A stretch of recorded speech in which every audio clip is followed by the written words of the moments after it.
The Pilgrims' arrival in the New World and the writing of the Mayflower Compact was the great gateway to a new mindset towards government that had never been seen before. Today, I'm going to explain how the ideas introduced in the Mayflower Compact directly influenced the writing of the U.S. Constitution. The Mayflower Compact is called the Seed of Democracy because it was the first agreement in the New World where people created their own government based on mutual consent rather than royal authority. By signing it, the Pilgrims promised to work together, make laws for the common good, and abide by the majority rule.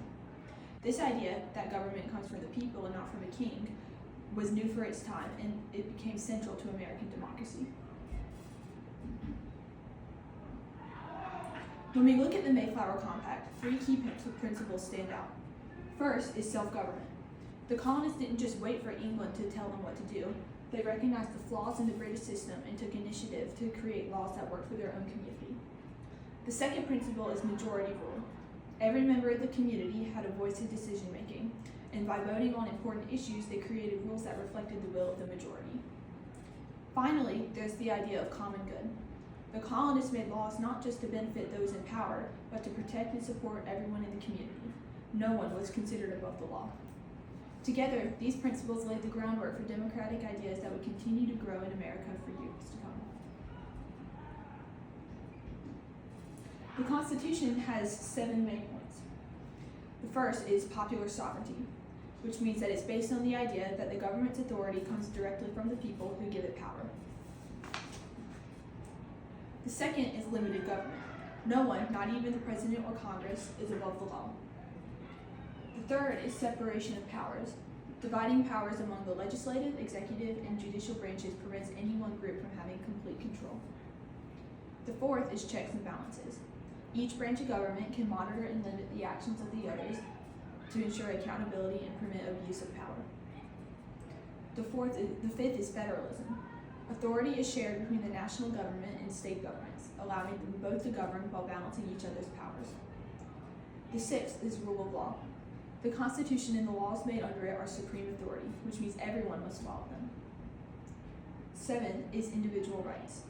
The Bill of Rights and later amendments protect freedoms such as speech, religion, and due process. When we compare the Mayflower Compact to the U.S. Constitution, we can see how the ideas of the early settlers influenced the foundation of our government. First, there's government by consent of the governed. In the Mayflower Compact, the colonists called themselves a civil body politic, meaning they agreed to work together to govern themselves.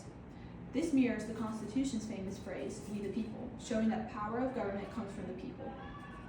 Next is self-government through elected representatives. The colonists promised to create and follow laws from time to time for the good of the colony. Similarly, Article 1 of the Constitution sets up a legislator chosen by the people, showing that citizens have the power to elect representatives. Finally, there's the idea of rule of law and majority rule. In the Mayflower Compact, all signers agreed to follow the decisions made collectively, even if they personally disagreed. The Constitution reflects this in Article 4, which establishes that laws are binding on everyone, ensuring fairness and stability. By comparing these two documents, we can see how the early principles of self-government and shared decision-making directly shaped the democracy we have today.